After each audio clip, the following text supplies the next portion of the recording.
Pag binira ninyo yung mga pulis ko, hindi niyo hintuan yan. Uubusin ko yung pamilya. Susunugin ko yung bahay ninyo, pati yung pamilya ninyo. Namuna. So sa Davao noon, magtindig lang ang pulis dyan at traffic.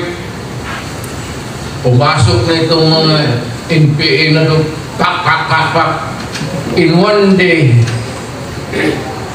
minsan may 4 na pulis o 5 pulis ako natutumba. Kaya nung na-mayor ako, umakyat ako sa bukid. Kinausap ko itong New People's Front. Ang mali lang na itong yung mga liderato nila nandito rin sa pamilya nila na baba sa siyudad. Sila yung mga student leaders na naging radical, nalung sa taas, naging commanders. Patay dito, patay doon. Sabi ko sa kanila, alam mo, hindi naman siguro ako bright. Pero alam ko kung saan yung pamilya ninyo. Putang ina, pag hindi kayo huminto, pag humirit kayo ng isa, ihirita ko kayo ng inosente. Kayo, mga kriminal. Tayo, mga kriminal tayo, nagpapatayan tayo. Pero kung hindi ninyo hintuan din sa siyudad ko, sa Davao City, pag binira ninyo yung mga pulis ko, hindi niyo hintuan yan. Uubusin ko yung pamilya. Susunugin ko yung bahay ninyo, pati yung pamilya ninyo. Kaya, nagkaroon kami ng truce.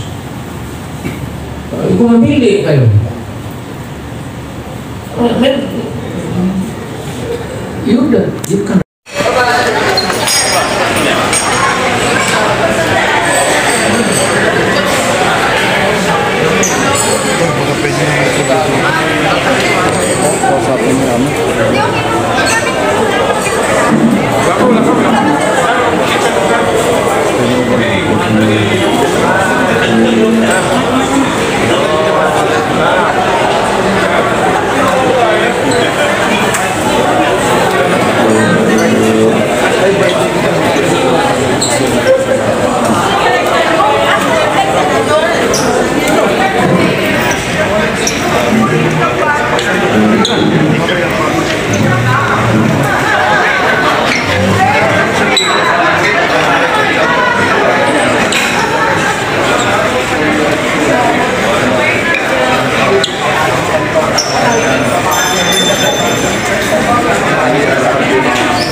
Hindi pa makaalis-alis.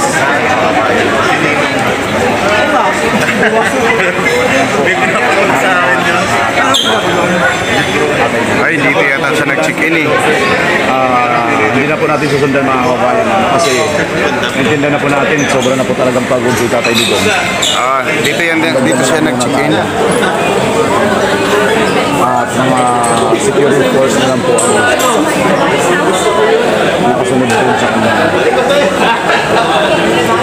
Mukhang kakain pa lang po yata. Meron na naman sumalubong doon. Nakamit sa kanya. Talagang yung taong bayan, talagang sabik na sabik, no? Ayan, no?